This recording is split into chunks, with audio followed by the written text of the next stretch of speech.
Hari ini kita akan membahas satu tema, yaitu jangan menghakimi. Diambil dari Matius pasal yang ke-7 ayat 1 sampai dengan ayat yang ke-5. Dengan tema jangan menghakimi. Matius pasal yang ke-7 ayat 1 sampai dengan ayat yang ke-5. Kita tahu bahwa sebelum ini ada satu bagian yang dicatat, yaitu khotbah di bukit. Setelah khotbah di bukit, Yesus itu mengajarkan bagaimana setiap kita sebagai umat Tuhan, bagaimana kita tuh hidup sesuai dengan etika kerajaan surga. Dan kemudian sekarang Yesus melanjutkan dengan nasihat-nasihat untuk kita itu bisa hidup sesuai dengan apa yang menjadi iman kita, yang mengarahkan hidup kita. Salah satunya adalah di dalam bagian jangan menghakimi. Matius pasal yang ke-7 ayat 1 sampai dengan ayat yang ke-5. Saya akan bacakan bagi setiap kita dengan tema jangan menghakimi. Demikian firman Tuhan. Jangan kamu menghakimi supaya kamu tidak dihakimi. Karena dengan penghakiman yang kamu pakai untuk menghakimi, kamu akan dihakimi, dan ukuran yang kamu pakai untuk mengukur akan diukurkan kepadamu. Mengapakah engkau melihat selumbar di mata saudaramu, sedangkan balok di dalam matamu tidak engkau ketahui? Bagaimanakah engkau dapat berkata kepada saudaramu, biarlah aku mengeluarkan selumbar itu dari matamu, padahal ada balok di dalam matamu? Hai orang munafik, keluarkanlah dahulu balok dari matamu, maka engkau akan melihat dengan jelas untuk mengeluarkan selumbar itu dari mata saudaramu. Demikian pembacaan firman Tuhan. Saudara-saudara, jika kita melihat di dalam bagian ini, sekali lagi ini menjadi nasihat Tuhan bagi setiap kita, bahwa kita sebagai orang Kristen itu diminta untuk tidak menghakimi. Saudara-saudara, beberapa tahun yang lalu keluar satu buku, dan buku ini sangat sederhana, berisi survei. Buku ini berjudul Unchristian. Dia mensurvei orang-orang non-Kristen itu, kenapa mereka itu tidak masuk ke Kristen. Dan apa pandangan mereka tentang orang Kristen dan gereja, kekristenan dan orang Kristen. Apa yang mereka tuh lihat. Dan di dalam buku ini dilakukan survei, kemudian dituliskan justru ternyata mengejutkan. Di dalam buku ini dituliskan kekristenan itu ternyata memiliki masalah citra, image. Orang Kristen itu tidak lagi dilihat menjadi orang yang baik. Orang Kristen itu memiliki masalah image. Image orang Kristen itu sudah membuat beberapa orang itu tidak lagi menginginkan mereka menjadi seperti kita, orang Kristen. Orang Kristen itu kadang-kadang dilihat perkataannya itu tidak sesuai dengan imannya. Dan di dalam buku ini nih, salah satu pertanyaan yang ditanyakan itu adalah, apa yang kamu itu pikirkan tentang kekristenan dan orang Kristen? Dan 3 jawaban yang tertinggi yang dituliskan di dalam buku ini, yaitu yang pertama, orang Kristen itu jawabannya adalah orang yang anti homoseksual. Kita tahu bahwa kita memang tidak setuju dengan praktek ini. Tapi justru bagian ini mengejutkan bagi kita, karena ternyata orang Kristen itu bukan dilihat sebagai orang yang menghidupi iman Kristennya dengan baik, tapi cuma orang yang selalu melawan yang bukan seperti iman mereka. Jadi kalau kita orang Kristen, kita bukan menghidupi iman, tapi kita itu memusuhi yang tidak seiman dengan kita, yang prakteknya tidak seperti kita. Salah satunya adalah homoseksual. Dan orang Kristen itu jawaban kedua adalah orang yang dilihat suka menghakimi. Bukan cuma suka menghakimi, dia orang yang dianggapnya munafik.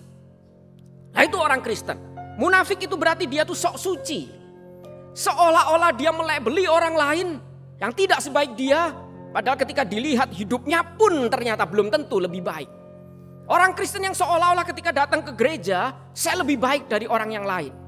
Mirip seperti ungkapan yang diungkapkan oleh seseorang bernama George Carlin. Bukankah ini seringkali yang menjadi kita itu orang Kristen lakukan seringkali di gereja. Kita itu melihat orang-orang yang berjalan lebih cepat dari kita itu salah. Lebih lambat dari kita juga salah. Pokoknya yang tidak sesuai dengan saya semua salah. Orang yang berjalan lebih lambat dari kita, kita katakan bodoh, idiot. Orang yang lebih cepat dari saya dikatakan maniak. Pekerjaannya itu terlalu cepat-cepat, ambisius. Pokoknya yang tidak sesuai dengan saya semua salah. Karena itu di dalam buku Unchristian tadi, mereka mengatakan kami tidak lagi mau menjadi orang Kristen. Kami tidak tertarik dengan orang Kristen. Kami menolak kekristenan. Karena kami merasa kekristenan pun menolak kami. Kekristenan pun tidak ready untuk menerima kami orang yang non-Kristen. Karena kekristenan memiliki masalah image.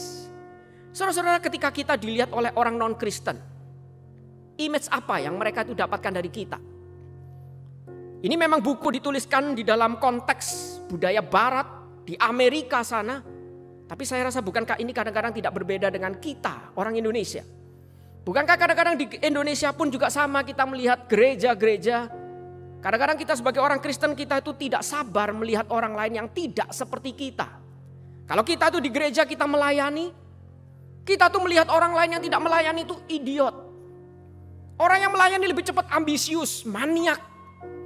Pokoknya orang yang tidak sesuai dengan saya semua salah. Dan kita labelin mereka dengan seenak-enaknya. Kita labelin mereka itu dengan seolah-olah yang paling benar kita, semua yang tidak sesuai itu pasti salah. Di dalam rangka inilah Yesus itu ingin mengingatkan kita, justru kita diminta jangan kamu menghakimi. Nah, tapi saudara-saudara, bukankah ketika kita mendengar kalimat ini kita biasanya excuse mengatakan, loh, bukankah kita ini orang Kristen justru diminta menyatakan kebenaran? Bahkan beberapa ayat Alkitab itu dituliskan Timotius, nanti di dalam bagian yang lain justru kita tuh harus menyatakan kesalahan, tegur orang yang berbuat salah itu. Kita tuh harus menegur mereka agar mereka itu bisa kembali hidup benar di hadapan Tuhan. Bukankah kita orang Kristen adalah orang yang ngerti kebenaran dan kita diminta menyatakan kebenaran? Dan itu yang kita lakukan. Tapi kenapa justru dikatakan jangan menghakimi? Di dalam bagian ini kita diingatkan bahwa kita itu bukan diminta tidak boleh berbicara kebenaran. Bukan berarti kita tidak boleh menyatakan kesalahan orang, menegur orang lain. Tapi menegur dengan menghakimi itu dua hal yang berbeda. Menegur itu saya menyatakan kesalahan betul seolah-olah sama. Tapi di dalam rangka saya bukan lebih baik. Tapi saya mau menyatakan karena kamu sedang di luar batas, mari kembali. Sama-sama balik lagi. Itu menegur. Saya rasa Yesus tidak pernah melarang kita menegur dengan kasih. Yesus pun banyak menegur ketika muridnya itu tidak lagi setia. Tidak lagi betul-betul sesuai dengan apa yang Yesus ajarkan. Yesus tegur mereka agar kembali lagi ke jalan yang benar. Tapi menghakimi itu beda. Menghakimi itu kita memberikan label sehingga kita tuh melupakan semuanya, tidak lagi melihat kondisi apapun. Pokoknya orang itu tidak sebaik saya labelin dan saya tidak lagi mengharap bahkan orang itu kembali ke jalan yang benar. Saya tidak peduli. Menghakimi adalah saya menyatakan dia tidak sebaik saya. Saya berikan contoh. Suatu saat itu ada seorang yang naik taksi. Ketika dia itu naik taksi, dia itu bercakap-cakap dengan sopir taksinya.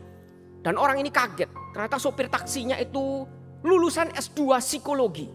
Dia punya Master of Psikologi, Magister Psikologi. Waduh, lalu dia bilang, loh kamu itu S2 psikologi, ilmumu kepake nggak dengan kamu itu jadi sopir taksi seperti ini? Ilmumu kepake atau tidak? Buat apa kamu belajar S2 tapi sekarang jadi sopir taksi? Kira-kira ilmumu itu kepake atau tidak? Dan orang ini segera menjawab, tentu saja kepake. Siapa bilang gak kepake? Saya pakai ilmu saya. Ketika saya nyetir, lalu ada orang mendahului saya, nyalip saya. Nah, saya bisa memahami dia. Nah, ketika saya itu mau nyelip ganti, lalu ada orang potong saya bisa memahami dia. Lalu orang yang naik taksi ini berharap dapat jawaban yang sesuai gelar dia. Oh, kalau gitu kira-kira menurutmu, kenapa mereka lakukan itu? Kenapa mereka motong jalanmu? Ketika kamu mau nyelip balik, kamu dipotong balik. Kira-kira kenapa mereka lakukan itu? Oh, jawabannya sederhana. Karena mereka semua brengsek. Jadi semua itu kondisi mereka abaikan semua. Bahkan gelar dia tidak lagi berbicara apapun. Pokoknya satu label. Semua yang tidak sesuai yang menyakiti saya itu brengsek. Dan dia merasa gelar psikologinya itu berguna. Padahal bukankah kondisi itu, label brengsek itu sudah membuat dia tidak lagi bisa memahami kenapa orang itu nyelip. Mungkin di dalamnya ada istrinya yang mau melahirkan. Dia perlu nyelip. Dia tidak lagi maklumin itu. Yang penting dia tempelin label, kamu motong jalan saya, kamu brengsek. Saya mau nyelip tiba-tiba kamu potong, kamu brengsek. Semua kondisi psikologis dia abaikan. Semua ilmu dia abaikan. Yang penting satu label, yang tidak sesuai. Kalau dia terlalu lambat, dia idiot, terlalu cepat, dia maniak. Semua orang tidak sesuai dengan saya, brengsek. Dan semua itu yang membuat kita itu sadar, itu menghakimi. Itu yang Tuhan itu tegur. Tuhan itu mengatakan jangan menghakimi. Bukan berarti kita tidak boleh menyatakan kebenaran, tidak boleh menegur satu dengan yang lain. Tapi kita tidak boleh menghakimi. Pertanyaan kita, kenapa Tuhan tidak mengizinkan kita itu menghakimi? Karena dia ingin kita mengingat satu hal. Yang pertama adalah supaya kamu tidak dihakimi. Karena kita harus ingat penghakiman itu bukan hak kita. Penghakiman itu haknya Tuhan. Kita bukan Tuhan. Yang bisa menghakimi itu adalah Tuhan. Kita jangan bermain-main seolah-olah kita ini Tuhan. Penghakiman itu haknya Tuhan. Tuhan yang menghakimi, dia yang tahu keadilannya. Bukan kita. Ketika kita berusaha menghakimi, berusaha seolah-olah merebut peran Tuhan, seolah-olah kita yang paling benar, di situ Tuhan mengingatkan, penghakiman itu haknya Tuhan. Jangan kamu nanti dihakimi, karena kita ini orang Kristen yang sudah bermain-main menjadi seperti Tuhan. Semua kita labelin pokoknya ini, di luar ini, dia bukan yang saya inginkan. Seolah-olah kita yang memberikan standar, seolah-olah kita ini Tuhan. Karena itu Tuhan mengingatkan kita itu bukan Tuhan. Penghakiman haknya Tuhan. Karena itu Tuhan bilang kita tuh tidak dituntut untuk menuntut balas dendam ke orang lain. Doakan dia. Jadi orang berbuat jahat ke kita, justru doa itu sama seperti menumpuk bara api di atas kepalanya. Biar Tuhan yang nanti akan hukum, itu haknya Tuhan. Bukan kita. Kita bukan Tuhan. Ketika orang Kristen menghakimi, menyatakan orang lain salah dengan melabeli mereka, tapi bukan mengasihi untuk mengajak mereka kembali di hadapan Tuhan. Dia sedang seolah-olah mengatakan dia Tuhan. Dia yang menentukan siapa yang boleh diselamatkan, siapa yang tidak perlu diselamatkan. Kita sudah bermain-main menjadi seperti Tuhan.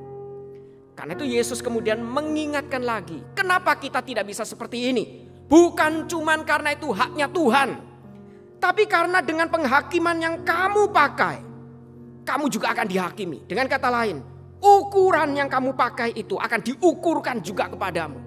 Dengan kata lain, setiap kita tidak bisa menjadi standar moral untuk mengukur ini yang benar, di luar ini salah. Siapa kita? Kita sama-sama manusia berdosa. Kita tidak mungkin bisa menjadi standar yang menentukan ini yang benar. Mungkin beberapa hal kita lebih baik dari orang yang lain. Tapi beberapa hal kita tidak lebih baik dari orang yang lain. Kita sama-sama manusia berdosa. Tidak ada satu manusia pun, kecuali dia manusia yang betul-betul adalah juga Allah. Tapi tidak ada manusia yang cuman manusia, satu manusia pun yang betul-betul manusia yang bisa menjadi standar moral tertinggi. Yang menentukan ini salah, itu tidak, ini benar, itu tidak. Misal, ketika kita mengatakan membunuh sesama itu berdosa. Tetapi nanti ada suku yang lain mengatakan asal itu bukan suku kita boleh dibunuh.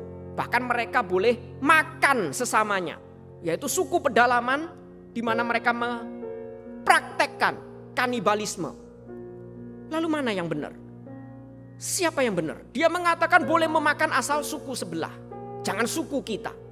Sedangkan kita bilang tidak boleh memakan sesama manusia. Tidak ada satu manusia pun bisa menetapkan standar ukuran moral kecuali itu Tuhan. Karena itu dikatakan penghakiman itu haknya Tuhan. Bukan kita. Tidak ada dari kita yang sanggup dan boleh menghakimi satu dengan yang lain. Karena itu mau menegur silahkan. Mau kita itu menegur dengan kasih, justru itu yang Tuhan itu nasihatkan. Himbau, tegur dia. nyatakan kesalahan dia. Tapi jangan menghakimi. Nah, pertanyaan berikutnya, bagaimana saya menjadi orang Kristen? Saya bisa menegur sesama dengan kasih tanpa menghakimi. Bukankah kadang-kadang kita tuh lebih mudah menghakimi daripada menegur? Karena lebih enak itu kan langsung kritik orang, langsung maki-maki orang. Tapi kadang-kadang kalau kita suruh lakukan sendiri belum tentu kita lebih baik. Karena itu kalau kita pelayanan kan banyak sekali, tidak sesuai dikit, suara fals dikit langsung cut. Pelayanan kurang bagus dikit, cut. Khotbah kurang bagus dikit, jangan diundang lagi. Saya pernah dapat dari seorang mahasiswa list pembicara. Waduh, dia itu tulis evaluasinya itu, ini kayaknya lebih mudah masuk kerajaan surga daripada masuk kampus khotbah ke mereka. Ditulis namanya ini, kekurangannya ini, jangan diundang lagi karena dia gini. Terus saya bilang coba nama saya mana? Nama saya kamu tulis apa? Oh enggak, kalau Koko bagus, Gombal bukan bagus, belum sempat nulis aja, ya enggak? Semua itu enggak lulus sama penghakiman dia. Dan bagaimana kita itu bisa menegur orang dengan kasih tapi tidak menghakimi? Karena itu Yesus itu melanjutkan, kita tidak boleh menegur karena ingat kita juga akan dihakimi dengan ukuran yang sama. Kita tidak bisa jadi standar moral. Karena itu ketika kita mau menegur orang tapi tidak menghakimi, sekali lagi dikatakan, mengapakah engkau melihat selumbar di mata saudaramu sedang balok di dalam matamu tidak engkau ketahui? Saudara-saudara, manusia itu punya satu dilema. Ironinya menjadi manusia, mata itu bisa melihat di luar mata, tapi tidak bisa lihat mata itu sendiri. Kalau misal kita itu ada orang, dosen saya itu dulu nulis saking semangatnya itu sampai belepotan, kecoret-coret. Lalu kita bilang, Pak, pipinya kena coret spidol. Lalu dia bilang, yang mana?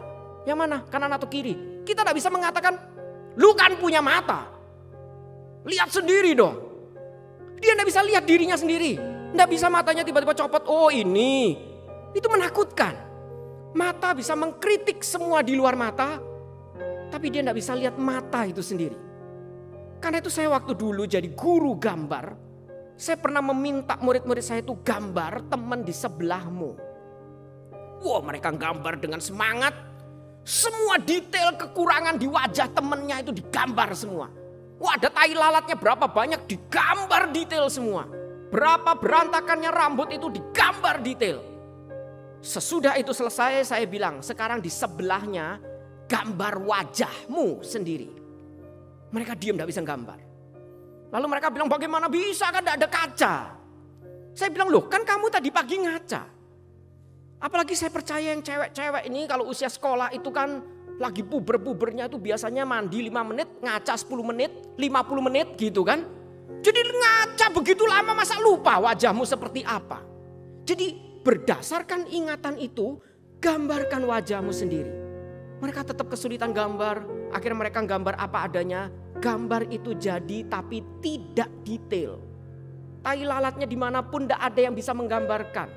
Bahkan digambarkan rambut begitu rapi padahal sudah berantakan. Mereka sampai lupa rambutnya saat ini seperti apa. Mata bisa melihat di luar mata, tidak bisa lihat mata itu sendiri. Manusia cenderung bisa lihat detail semua di luar dia. Semua kesalahan orang itu akan nyata. Bahkan sampai kecil selumbar saja, potongan secuil kayu kecil di mata orang, kita jelas lihat itu. Tapi balok besar nutupin mata kita tidak tahu. Nah itu manusia. Tuhan mengatakan kamu tidak bisa jadi ukuran. Karena kamu itu manusia seperti itu. Kita itu makhluk yang kalau tidak ada cermin kita tidak mungkin bisa lihat diri kita dengan jelas. Cermin pun itu kebalik. Makanya biasanya kita melihat diri kita tuh kebalik. Lihat jelek jadi cantik semua. Semua jadi terbalik.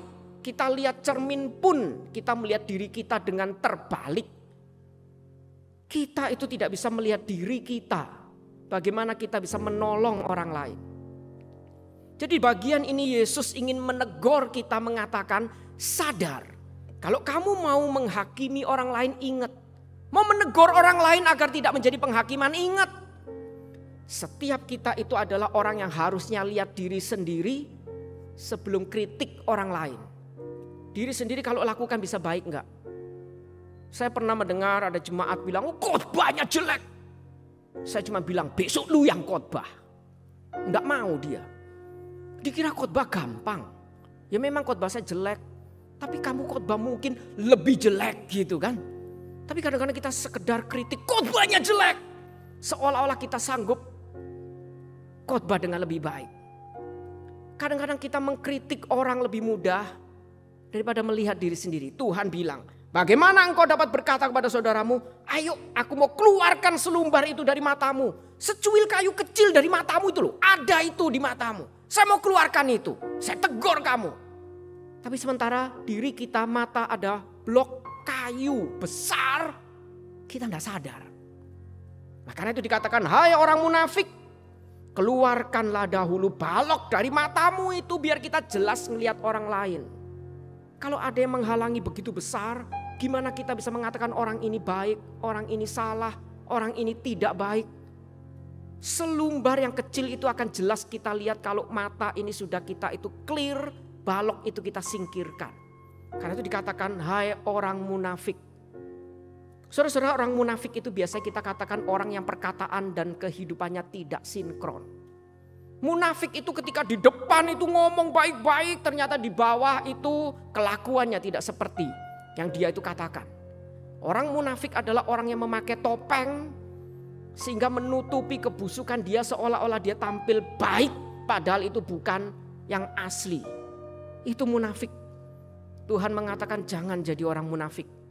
Kamu mau menegur agar tidak menjadi penghakiman, ingat, tegur dirimu sendiri dulu. Lihat dirimu sendiri dulu. Apakah hidup kita sudah baik? Kalau iya, ayo tegur, ajak mereka, ayo sama-sama. Kita balik ke jalan yang benar. Agar itu tidak menjadi penghakiman. Tegur, lihat diri sendiri dulu. Ada balok besar nutupin enggak? Lepas itu dulu, bereskan itu dulu, baru kita bisa melihat jelas orang lain. Kalau tidak, lebih baik jangan tegur.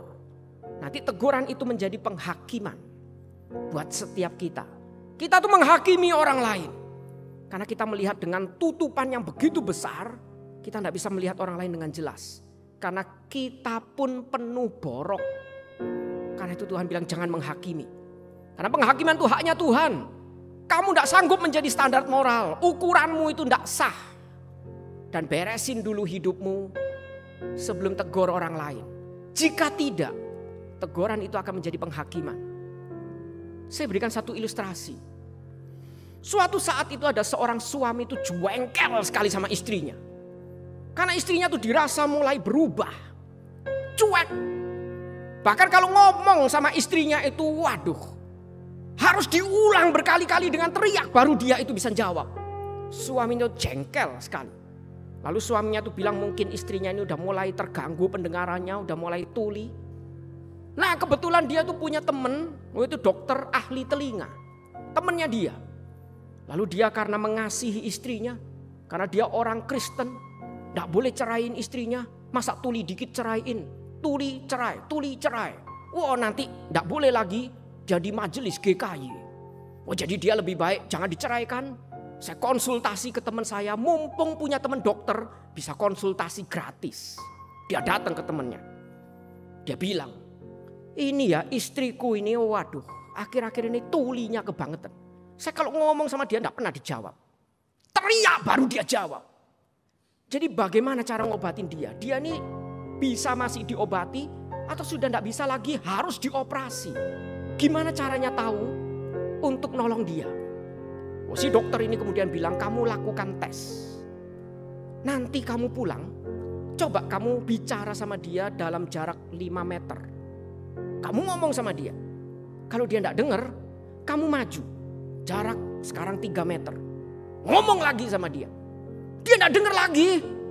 Kamu sekarang berdiri persis di belakangnya. Ngomong lagi sama dia. Kalau dia tetap gak dengar, langsung gotong. Berarti perlu dioperasi. Berarti sudah parah ini telinganya. Nah kalau masih bisa dengar, mungkin diobati masih bisa. Suaminya pulang. Ketika suaminya pulang itu, waduh kebetulan dia itu pulang pelan-pelan lihat, istrinya sedang masak. Hadap tembok, masak. Nah, ini saat yang tepat untuk ngetes seperti yang tadi disarankan oleh si dokter itu. Di dalam jarak 5 meter, istriku, masak apa kamu malam ini? Istrinya diem. Langsung dia bilang, oh bener ini tuli. Mungkin namanya liau tuli gitu kan. Oh ini tuli, budek dia. Maju dia, diukur jaraknya kurang lebih sekarang 3 meter. Tanya lagi, istriku, masak apa kamu malam ini? Istrinya tetap diem. Waduh, ini sudah obat tak bisa lagi. Yesus datang kedua kali mungkin dia tidak bisa disembuhkan. Langsung sekarang dia berdiri di belakangnya persis. Siap menggotong dia. Kalau sekarang saya ulang kamu tidak bisa jawab. Saya gotong kamu langsung operasi. Dia ulang sekali lagi dengan kasih. Istriku, masak apa kamu malam ini? Dan akhirnya istrinya menjawab. Ketiga kalinya aku jawab, masak ayam tuli. Ternyata yang tuli itu suaminya. Ternyata dari belakang itu suaminya tanya, istriku masak apa? Dia sudah jawab, suaminya yang tuli.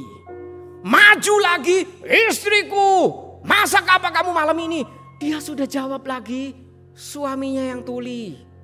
Lalu suaminya berdiri di belakang istrinya, saya siap gotong dia. Istriku, masak apa kamu malam ini? Ternyata dia yang tuli. Dia yang tidak bisa dengar. Tapi dia yang nyalain istrinya yang tuli. Dan istrinya cuma bilang 3 kalinya aku jawab, masak ayam. Tapi kamu tidak dengar dari tadi. Tapi istrinya ternyata selama ini diem. Memaklumi ketuliannya. Problemnya di suami. Tapi suami merasa problemnya di istri. Bukankah itu yang kadang-kadang seringkali terjadi di kita kalau kita menghakimi orang. Kita yang tuli, kita tuduh orang lain tuli. Operasi telinga dulu, baru tes. 5 meter, 3 meter di belakang dia. Telinga sendiri belum beres. Kita lakukan tes untuk orang lain. Kita tuduh orang lain. Jangan menghakimi. Menghakimi itu membuat kita bermain-main seolah-olah kita Tuhan. Menghakimi itu membuat kita itu seolah-olah standar kita yang paling utama. Yang tidak sesuai dengan saya, yang lebih cepat maniak, lebih lambat idiot. Dan semua itu tidak mungkin kita bisa lakukan. Teguran-teguran itu tidak mungkin sah. Bereskan diri sendiri dulu. Baru kita bisa menghakimi orang lain. Menegur, bukan menghakimi. Karena itu saya akan tutup dengan pertanyaan. Saya diminta untuk memberikan 2 pertanyaan di akhir khotbah. Mari kita sama-sama juga terus renungkan. Apa sih beda menghakimi dan menegur yang selama ini kita lakukan itu yang mana? Apa sih bedanya? Lalu bagaimana memastikan agar ketika kita melihat orang lain yang lemah, salah, kita bisa menegur dia tanpa menghakimi? Bagaimana caranya saya bisa menegur dia tanpa menghakimi, tanpa melebeli dia? Bagaimana saya bisa menegur dengan kasih sehingga saya sadar yang tuli dia atau saya? Mari kita tundukkan kepala, kita berdoa.